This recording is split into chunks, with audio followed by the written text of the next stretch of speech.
today I want to talk a little bit about what happens when you're taking a photograph. The reason I want to do this is because when I was first starting out, I found it really difficult to comprehend what was going on.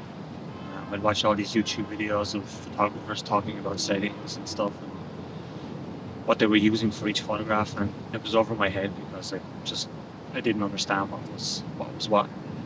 So in this, I'm just gonna go through a couple of scenarios and show you what the camera wants to do. Hopefully give you beginner photographers more confidence, and this will be the only video that you need to maybe look at. Give you the confidence to get out there and shoot and not get frustrated.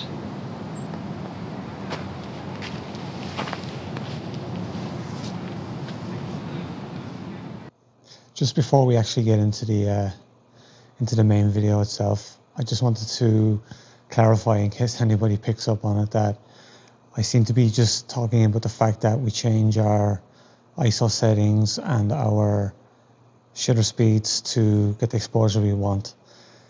For the video, I specifically chose a specific specific aperture value, and work from there. We can, of course, 100%, we can change our aperture value to get the correct exposure. For me, it was easier to learn it this way, to work on a specific aperture value, figure out what was happening with the shutter speed and the ISO, and then from there, then you could play with the aperture within those parameters to get the exposure of what you need. I hope that makes sense.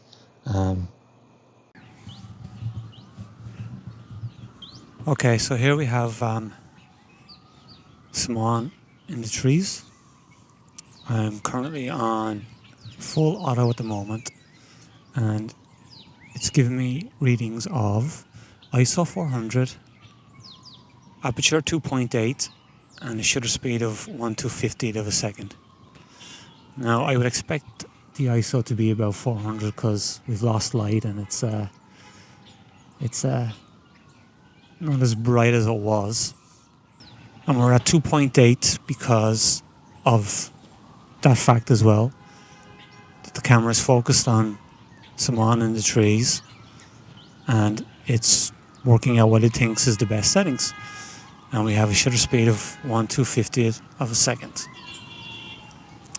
So I'll take that image. So we have that. Now, those settings are close to what I would have set my camera if I was taking the image. So I'm going to go into manual mode now. And you can see that it has changed. Well, actually it's changed because there were the settings I had on manual before changing to auto. But I have a 40mm lens on this. So a good rule of thumb is to start your shutter speed at twice your focal length. So that's why I have it at 1/80th of a second, because 2 times 40 is 80. I'm at f4 because I know that between f4 and 5.6 is my sweet spot of sharpness on this lens. And I'm on auto ISO, so as you can see there, it was at 350 and it just jumped to 280, but the camera's looking after that for me. I don't have to worry about it because I have enough light.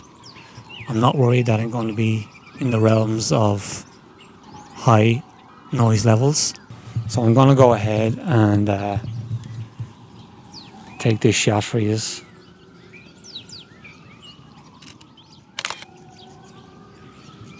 And there we have it. Now, I see people sometimes asking about why is their photograph too dark or too bright. And that is generally because one or more of your settings are incorrect. Oh, Simon just fell. Stay. So I'm going to drop the shutter speed really low.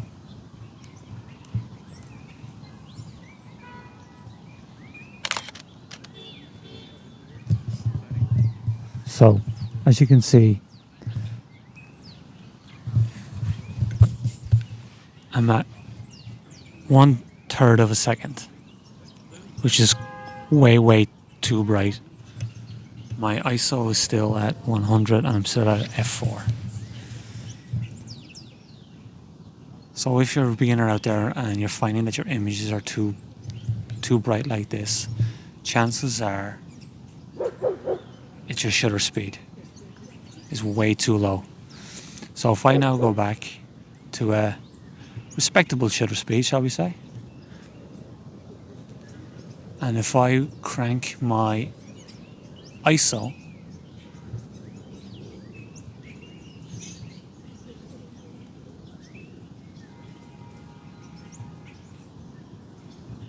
let's crank it all the way. There we go. And I take this image, and your image comes out like this. Well, as you can see, it's because my ISO is really crazy high.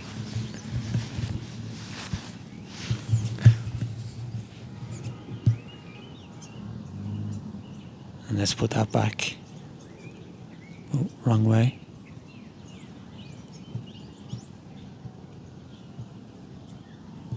So they're like the main reasons why your ISO, there's the main reasons why your image is going to be blown out. Select whatever aperture you want, okay? Leave your ISO as low as you possibly can and change your shutter speed accordingly to get the exposure that you need. Actually, I'll go back to a high shutter speed. Alright, so now we have, a high ISO. Now, for me to rectify that, I can increase my shutter speed all the way. See that now? I'm at 1/2500 of a second. It's probably a little dark. My exposure compensation here on the right is what kind of go by for a proper exposure. So now I'm slightly underexposed, the camera's telling me, and now I'm slightly over. And don't worry if that ever happens, because it doesn't have to be exactly bang on zero. You can be a little under, you can be a little over. The only thing with going a little over is if you blow out your highlights to pure white, you won't be able to get them back in post. So anyhow, back to, we have a very high ISO of 6400 here, and I've raised my shutter speed to get my exposure back. Refocus, take the image, and I'm pretty sure that that's going to be a very noisy image. So that's why we want to avoid high ISOs. Okay, so I made a bit of a boo-boo. That image I've just shown you that I thought was going to have a lot of noise in it actually doesn't. But I do happen to have on hand an image here that I took a while ago at sunset. And yes, there's a lot of noise in this image. So for anyone that's wondering exactly what is noise, if you see here in the top, see all this grain that's going on? That's noise.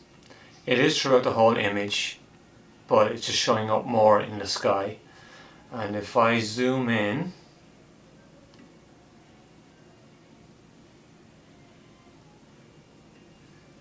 you can see just how bad it is. Let me go a little further even.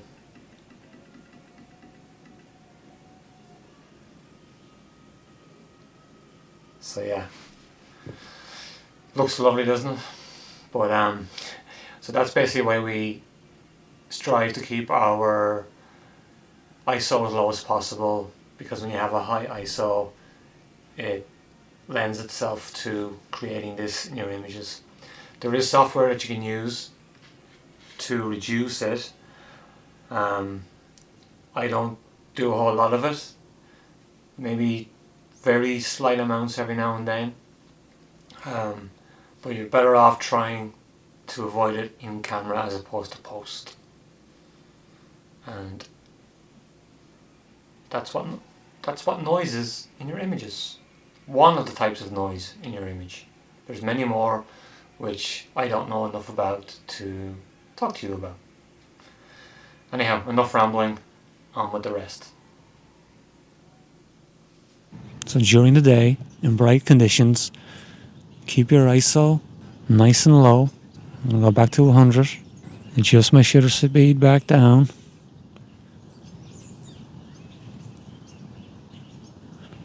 There we go. We're back in proper exposure levels. Now if I drop my aperture, you can see that it's after getting really bright again. And again, my ISO hasn't changed. Let me put it back on auto. My ISO is at 100. So we're going to change the shutter speed. Bring that up. And watch the exposure level here change. And there we go. Now the camera is telling me that at f2 on 60th, I have some nice blur happening. And my image is exposed correctly. It's the camera's telling me. I like to ever so slightly underexpose. That's just my preference. See now as I'm raising my shutter speed, my ISO is being sent sky high, which you want to avoid. So we bring the shutter speed again, back down. 180th, take the shot.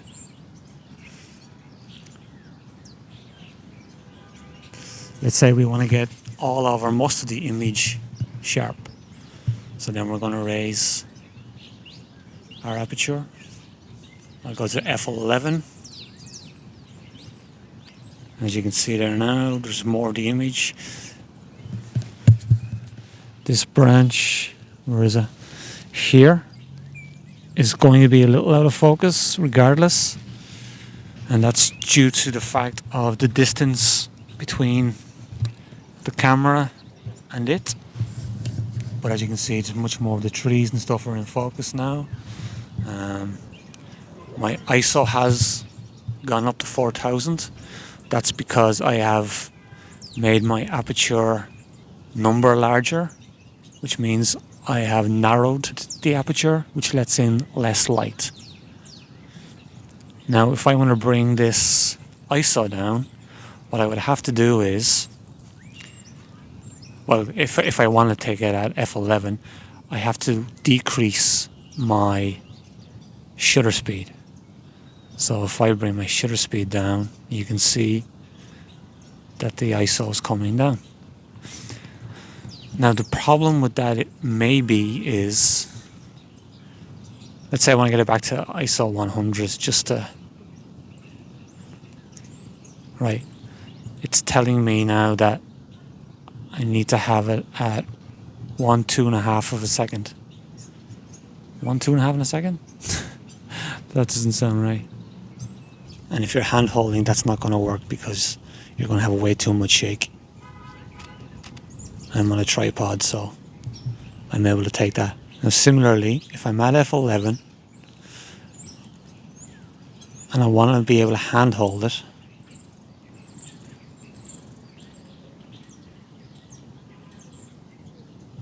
you've no other choice but to raise your ISO if you're hand holding. So now we're at 3200, 1/80th of a second. I probably could drop that 80th of a second. I wouldn't go any more than 1/50th of a second. And then we end up with this.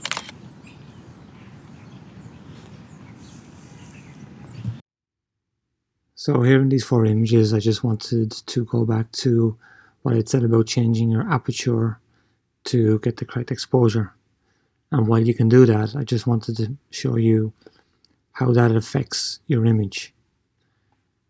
As regards to light in your image, because you're exposing light, it won't be a problem. But I just want you to have a look here at the first image here in the top left, where I'm at f2. And if you look at the tree here in the front, and if you kind of look at the buildings here in the background, you can see that there is a softness happening because you're at f2 and you're getting that blurred effect. And then if we go across here to the right at f5, you can see that the tree has improved and the background has improved somewhat. And then if we come down here to the bottom left at f8, you can see that a lot more of the entire image is in focus. The tree is better at the front. It's still going to be a little bit soft because it was so much closer to the camera at the time when I was taking it. But you can see overall there's more clarity in the photograph. And then if we come to f11 on the right hand side here in the bottom, you can see that the depth of field clarity is much better. So while you can also move your aperture, remember that you need to work within what you want artistically. Are you okay with blur and softness, or do you want the entire image in focus? Generally speaking, your widest aperture, whether that's f2 or 1.8 or f4, up until probably like f8, maybe a bit less, that's where you're going to have your varying degrees of softness and blur. And then from f8 to f14, f16, that's where then your entire image is in focus.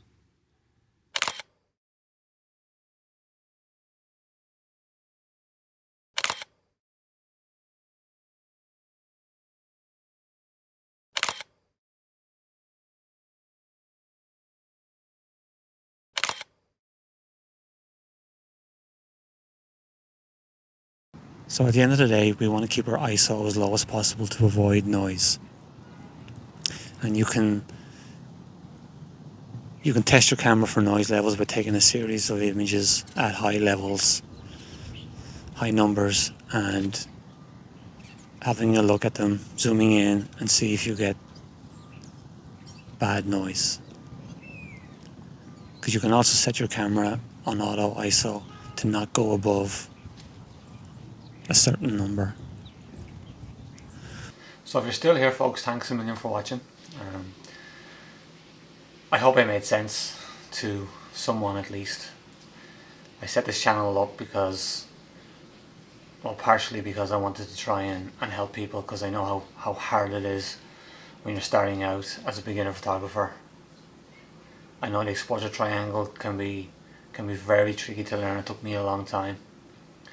And I suppose at the end of the day, worry about keeping your keeping your ISO as low as possible, but don't be afraid if it does go a little bit high.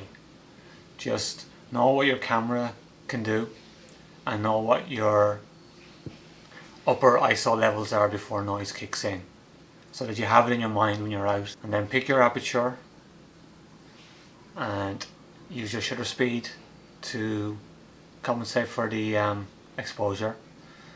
Or the other side, if you're shooting fast moving objects, you will probably want to be focusing on shutter speed and then picking your aperture. And don't forget, you also have aperture priority, shutter priority. You can play around with those and see how it goes. I know I like to shoot in manual, I like the full control. It's honestly just about getting out there and practicing. And if anybody has any comments or any questions, please feel free to, shoot me a message on Instagram or shoot me an email, and I swear I will respond. And even if it's something that you wanted, where we could set up a Zoom call or whatever is being used nowadays, or if you're in New York here, we can meet up, have a coffee, and I'll impart as much wisdom as I possibly can to give you the confidence to get out there and take the photographs that you want to take. So again, thanks a million for watching, and don't be afraid to like or subscribe, even share, and I'll see you on the next one. Thanks, folks.